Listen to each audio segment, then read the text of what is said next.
Hello everyone, आप सभी का स्वागत है कोगेट से साइट यूट्यूब चैनल में। और आज की वीडियो में हम स्टार्ट करने वाले finally data structure algorithms. And इसमें मैं एजम्पशन लेके चल रहा हूँ कि आपको सी प्रोग्रामिंग आती है।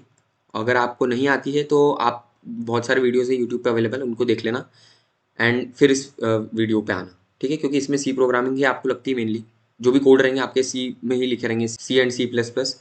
तो इसलिए आपको उसकी नॉलेज होना जरूरी है। फंक्शंस वगैरह क्या होते हैं, ये सब चीज़ें जो है आप उसमें पढ़ लोगे। सो अभी चालू करते हैं। तो सबसे पहले देखते हैं कि रिकर्शन होता क्या है। तो रिकर्शन मतलब किसी फंक्शन को बार बार कॉल करना, देन उसको हम बोलते हैं रिकर्शन। ओके, रिपीटेटिवली कॉल करना until and unless a condition becomes false. तब तक कॉल करते रहेंगे जब तक कोई जो कंडीशन होगी रिकर्सिव कोड की के अंदर वो फॉल्स नहीं होना है, ठीक है। तो जैसे एग्जाम्पल के लिए क्या है, तो ये देखो मैंने यहाँ कोड लिखा है डिस्प्ले करने के लिए एक मतलब आपको इंटीजर डिस्प्ले करने के लिए मैंने कोड लिखा है। ओके, 1 से लेके 9 तक के इंटीजर्स डिस्प्ले करेगा। तो कैसे, तो देखो आपने सबसे पहले एक फंक्शन बनाया डिस्प्ले के नाम से, उसी के अंदर अपन रिकर्शन अप्लाई करेंगे। इस फंक्शन में आपने वेरिएबल पास करा इंट एन। ओके, एन अपना वेरिएबल और इंट अपना डेटा टाइप है उसका। एंड नेक्स्ट उसमें हमने कंडीशन क्या डाली है कि N should be equal to 0। जब तक एन इक्वल नहीं होता है तब तक आप कंटिन्यू रखो, नहीं तो रिटर्न कर दो। It is somewhat like while loop and for loop, but recursive code are much shorter. आपको फॉर लूप वाइल लूप बहुत सारी कंडीशंस की जरूरत नहीं रहेगी।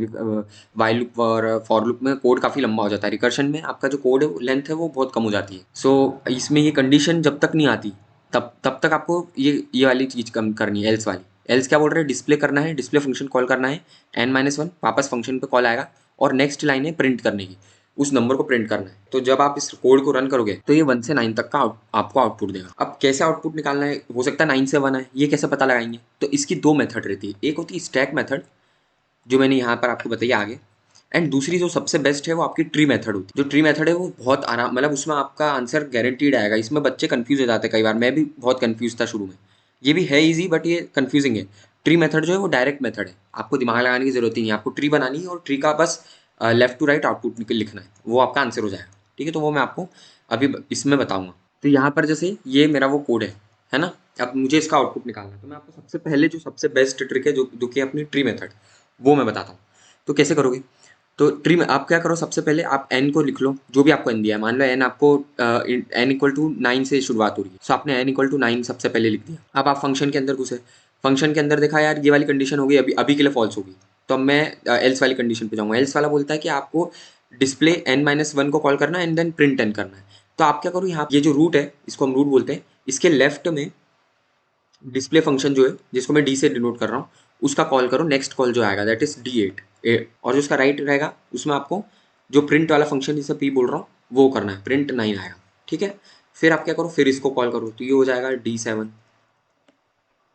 प्रिंट 7, ठीक है। फिर यहाँ पे आप करोगे तो D6 प्रिंट 6।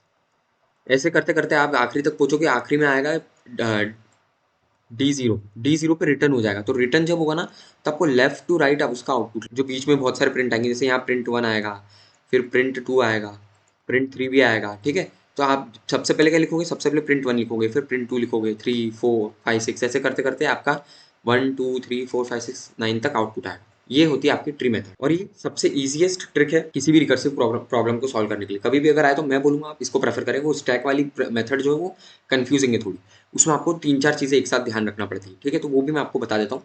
सो स्टैक वाली मेथड क्या बोल रही है, सो ये हमारा कोड है। अब इसमें हम लोग जो स्टैक वाली मेथड उसमें क्या करेंगे, स्टैक कॉलिंग मेथड में तो हमने एक स्टैक बना लिया। ये आप जब स्टैक पढ़ोगे तब आप इसको यूज़ कर पाओगे। अभी मैं बस आप समझो, स्टैक एक कंटेनर टाइप है जिसके अंदर आप वैल्यूज़ डालते जाते हो, और जो वैल्यू सबसे आखिरी में डालेंगे अपन वो सबसे पहले बाहर निकलेगी, ठीक है। इसको हम लीफो प्रिंसिपल भी बोलते हैं, लास्ट इन फर्स्ट आउट। जो सबसे लास्ट में आया वो सबसे पहले बाहर जाए, तो ये स्टैक होता है। अभी आप ऊपर ऊपर से इसको समझ लो, जब स्टैक में आपको पढ़ाऊंगा अच्छे से तब आप इसका यूज़ कर सकते हैं। अब आपको क्या करना है, यहाँ पे हर एक वैल्यू के लिए, मतलब यहाँ पे आपको ऐसे पार्ट्स बना देने हैं, और इन पार्ट्स के अंदर आपको एक एक करके जो आपकी वैल्यूज है उनको इंसर्ट करना है। तो सबसे पहले आप क्या करोगे, सबसे पहले n=9 था तो यहाँ n=9 कर लिया। अब नेक्स्ट कॉल किसके लिए है, तो आप नेक्स्ट कॉल है n=8 के लिए। तो आपको ऊपर जो लिखना है करंट कॉल है, और नीचे जो लिखना है वो है नेक्स्ट कॉल। तो यहाँ से नेक्स्ट कॉल आ गया 8 का, अब 8 को आप ऊपर भेजो, नेक्स्ट पार्ट में भेजो स्टैक के। वो क्या होगा, आपका प्रिंट करना है 8, या आपका करंट 8 है और उसके बाद में 7 है, फिर 7 को भेजो। ऐसे करते करते आपको आखिरी में आएगा n, यहाँ पर आएगा n=0। n इक्वल टू 0 पे आप जब आगे करोगे इसको तो यहाँ पर लिखा आएगा रिटर्न।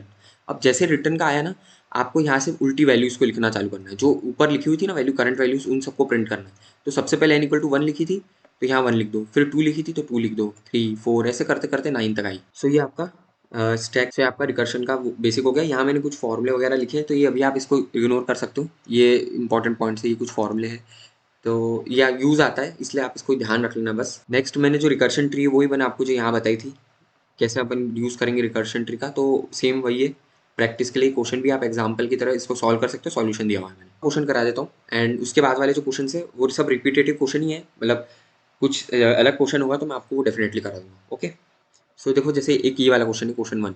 इसमें आपको क्या दिया हुआ है, कंडीशन अगर n इक्वल टू 1 होता है तो n को प्रिंट करो एंड उसके पहले आपको उसके बाद में एल्स वाली जो कंडीशन है वो क्या बोल रही है, तो प्रिंट करते चलो, फिर एक एफ एन माइनस वन करो, फिर प्रिंट करो। मतलब आपको 3 चीज़ें एक साथ करनी है। तो इसकी ट्री रहेगी, यहाँ पर आपके एक रूट नोड रहेगा, यहाँ पे प्रिंट आएगा, यहाँ पे फंक्शन आएगा, फिर यहाँ पे प्रिंट आएगा, फिर यहाँ पर 3 डिवाइड होंगे, प्रिंट फंक्शन प्रिंट।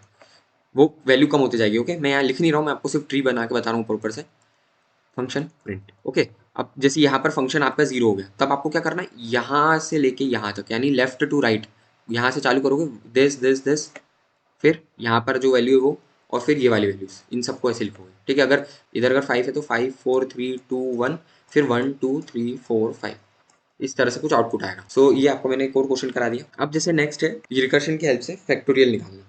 ओके, सो रिकर्शन की हेल्प से फैक्टोरियल कैसे निकालेंगे, तो उसका यहाँ कोड लिखा हुआ है, इसको आप देख सकते हो। बाकी ऐसा ज़रूरी नहीं कि आपको कोई स्पेसिफिक कोड नहीं आते, आपको सिर्फ लॉजिक लगाना आना चाहिए। आपको कोई भी कोड दे सकते हो, आपको आउटपुट उसका निकालना आना चाहिए। ठीक है, तो ये आप देख सकते हो फिबोनाची का भी मैंने दिया हुआ है एंड फैक्टोरियल का भी दिया हुआ है। इसके अलावा भी मैंने बहुत सारे क्वेश्चंस दिए। सो ये वाला एक क्वेश्चन देख लेते हैं, ये वाला गेट 2016 का है तो मैं ये आपको इसलिए करा रहा हूँ।